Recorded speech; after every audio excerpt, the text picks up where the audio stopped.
Hello, Aries, Sun, Moon, Rising, and Venus sign. Sana po ay nasa mabuti kayong kalagayan. My name is Suzy. Welcome back po sa Star Tarot. Ito po ang inyong weekly reading for August 20 to 26. Maraming salamat po sa inyong suporta. Kung bago po kayo rito, welcome po. At kung hindi pa kayo nakakapag-subscribe, subscribe na kayo para updated kayo sa mga readings. Paalala lang po na general reading ito, kaya hindi ito mag-resonate sa lahat. Kunin nyo lang kung ano ang sasakto sa inyong sitwasyon. Kung hindi po mag-resonate sa inyo, panoorin ninyo ang inyong Moon, Rising, and Venus signs dahil baka nandun ang mensahe na para sa inyo. And of course, maaari pa rin ninyong i-claim lahat ng positive energies po na mapipick up ninyo sa reading na to. Maaari din ninyong isulat yan sa comment section po sa baba ng video. Thank you. So, tignan natin kung ano yung mga trinkets na lalabas para sa inyo sa linggong ito. We have Crown. Wow. So Crown, this is about authority, this is about confidence, power, status, yung mga ganon. Maari din ang iba sa inyo for promotion, no? Maaring some of you will be promoted into a leadership role. Maari din naman ang iba sa inyo ay nasa mataas na posisyon na talaga sa ngayon sa trabaho ninyo, no? We also have the key. Ayan, so nasa inyong mga kamay ang susi ngayon para makamit ninyo kung ano man yung gusto ninyong ma-achieve sa buhay ninyo, kung ano yung gusto ninyong ma-reach, no, na mga goals, yung mga ganon. Nasa inyong mga kamay ngayon ang susi para sa pagbubukas ng mga bagong pinto for new opportunities and possibilities, no, para sa sarili ninyo. What else? Wow, we have the Eiffel Tower. Ayan, Aries, may travel, no? May mga travel plans. Siguro ang iba sa inyo, maybe planning to, roam the Europe, no? European countries. Maaring pupunta iba sa inyo sa Paris, ang naririnig ko, Belgium. So, maaring ang iba sa inyo magta-travel din to Belgium. Maaring yan ang inyong mga dream, travel destination din, no? Yung mga ganon. So, tignan natin kung ano pa ang ganap for Aries. We have number 20, Envy. Ayan. So, siguro marami naiingit sa inyo sa ngayon, no? Dahil maaring you're a person of authority, no? Maaring nasa mataas ka na posisyon sa gobyerno, maaari din na nasa mataas na posisyon ka sa kumpanyang pinagtatrabahuan mo, yung mga ganon. Kaya merong mga taong naiinggit sa status mo sa buhay, no? We have the Thinking Woman, number 47. So, you keep on, you continue to learn, no? Something new. Maaari din na ang iba sa inyo nag-aaral or maybe planning to go back to school or maaaring magma-masters, yung mga ganon, magdo-doctorate. So, may continuous, study, no, na napipick up ako dito for some of you. Maaring ito yung mga posibilidad ngayon na talagang bubuksan ninyo para sa sarili ninyo. Ang to learn more, to learn new things, to learn or expand your knowledge or your studies dito, no, Aries? So, what else? We have number 25, Deceit. And you know what?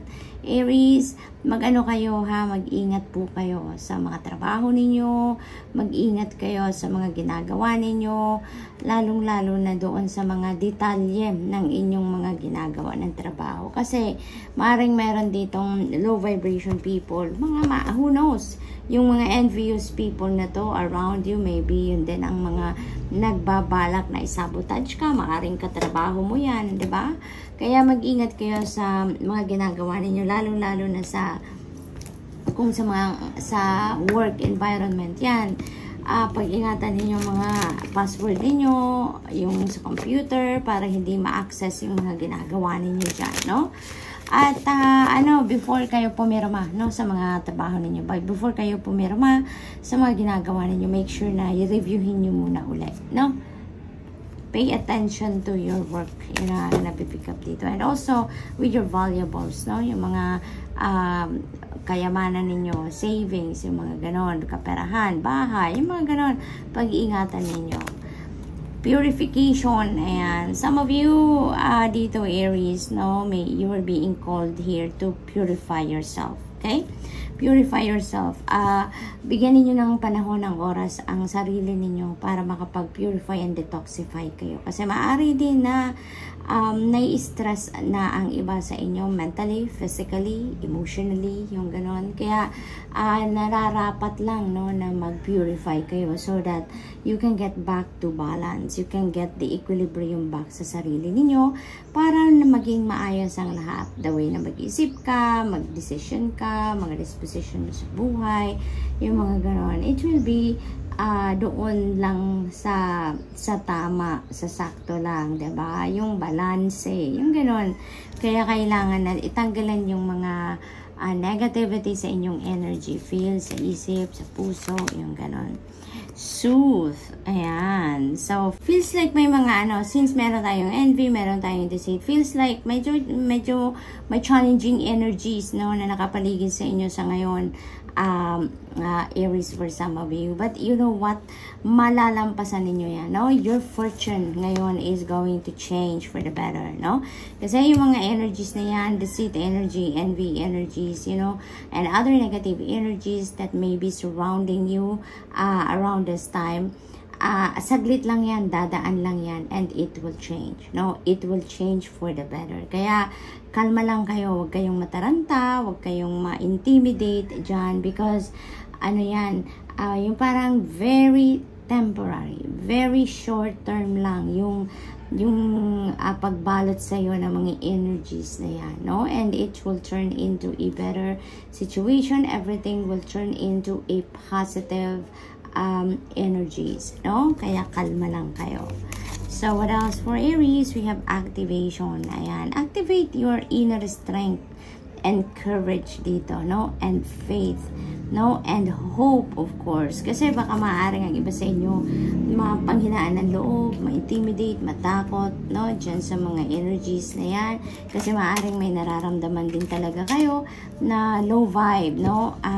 Energy sa paligid ninyo. But don't worry. Activate your hope, faith, and courage, and inner strength. Because tandaan ninyo, Aries, hindi kayo pinapabayaan ng divine universe, ng inyong mga guardian angels and ng spirit guides. Lagi naman sila nakabantay sa inyo. Kaya aalala yan, no? In times of like difficult times, you know, you will be taken care of, Aries. Okay, so let's see what else. We have 7 of Wands. Ayan. So, may mga talaga, no? Dito, deceit energy, envy energy. Si 7 of Wands, talagang sinasabi nito, na parang sinasummarize yan, dalawang energies na yan, na may mga tao talagang nagbabantay lang kung kailan makasalisi sa inyo, kung kailan makapag-take advantage sa inyo, no? It feels like to me that you are on a defensive mode. So, maaaring ang iba sa inyo talaga, Aries, meron ng nararamdamang intimidation, no? From doon sa mga ginagawa or pinaparinig, or you know, meron sigurong nagpapalipad hangin na sa inyo na hindi ninyo nagugustuhan ang mga sinasabi towards you. Kaya parang dito sa 7 of Wands, naka-defensive mode na kayo. Yung parang nakahanda kayo, naghahanda ng inyong sarili, at parang naghihintay lang kayo ng right timing at susugod din kayo, no? Yung parang ganon. Para naghihintay lang kayo ng merong gawin na talagang hindi ninyo papalampasin ang ibang tao, kaya naka-defensive mode na agad kayo, no, Aries? But you know what? Sometimes you really need to choose your battles then, okay? Tignan ninyo, use your own discernment and judgment, and use your intuition dito kung ano ang dapat ninyong gawin sa mga approach na gagawin din sa inyo ng mga taong ito, ng mga naiinggit sa inyo, no? Hindi basta-bastang susugod, hindi basta-bastang lalapit, aatake, 'di ba? Kailangan ninyong pagmasdan, obserbahan, pag-isipan, no, ang approach ninyo dito, okay? Alalahanin ninyo, Aries, na may mga laban na kailangan nating harapin, may mga laban na kailangan nating deadmahin, because it's not worth your effort, it's not worth your time, diba? And it's not worth your energy. Okay, so just stand your ground and stand for what you believe in, no? Magdasal kayo para maprotektahan kayo against those kind of people, okay? So, we have Knight of Wands. Ayan talaga. So, feels like, no? Hindi ninyo papatagalin. Once na may narinig talaga kayo na medyo siguro below the belt or ang tawag dito, disturbing sa pakiramdam ninyo or disturbing sa isip, sa sa pandinig ninyo, maaari talagang susugod kayo, no? So, yun ang aking napipick up dito. But, Aries, kalma lang ha, kalma lang muna, no? As long as you are safe, as long as your integrity, your image, your dignity, yung mga ganon is not compromised, as long as you are safe, then kalma ka lang. Okay? So, yun. Pag tignan mong maigi ang iyong sitwasyon. Okay? So, we have 10 of Pentacles. Ayan. So, you know what? Maaring ang mga low vibe people na to, maybe it's just within the family. No? Maaring nasa family circle nyo lang din ang mga taong yan. Okay? So, yun ang akin napipick up dito. Kaya, maaring may mga tao lang din within your family circle na at punong-puno lang talaga ng kainggitan din sa'yo because of your status siguro, because of your kayamanan. Maaring ka talaga, maaring stable ka na financially, no? Kaya kinaiinggitan ka, hindi lang ng mga katrabaho, kapamilya, kaibigan, yung mga ganon din, ano? Kaya talaga, Aries, kailangan mo lang dito na maging kayo, low-key lang, kumbaga, no? Para, kasi parang nai-intimidate ang mga tao sa'yo, siguro. Nai-intimidate sila na ganun ka-successful, naiinggit sila na ganun kagaling, no? Kasi, you've come to this point na parang yayamanin ka na eh. Yung parang nakuha mo agad yung tagumpay in terms of your money, career, and finances ng ganun kabilis. Dahil siguro naman talaga pinagsikapan mo yan, masipag ka, matalino ka, you're brilliant, you're clever, no? Kaya maraming nakatingala sa'yo at naiinggit sa estado mo sa buhay, Aries, no? Yun ang akin napipick up dito for some of you. For others of you naman dito, Aries, maaaring sa pamilya, no, meron ditong inheritance sa pinaghahati-hatian and maybe napunta sa yung pinakamagandang pwesto, nakapunta sa yung pinakamagandang parte ng kung ano man ang mamanahin ng bawat isa sa pamilya ninyo. Kaya siguro may naiinggit sa iyo, may nagtatry na isabotage kayo, mga ganun. But Aries, tandaan ninyo, walang masamang balak ang nagtatagumpay. Okay? Walang masamang plano against other people ang nagtatagumpay. Kaya you have nothing to fear. You have nothing to worry about. Umangkla ka lang sa faith mo, sa hope mo na everything will be alright.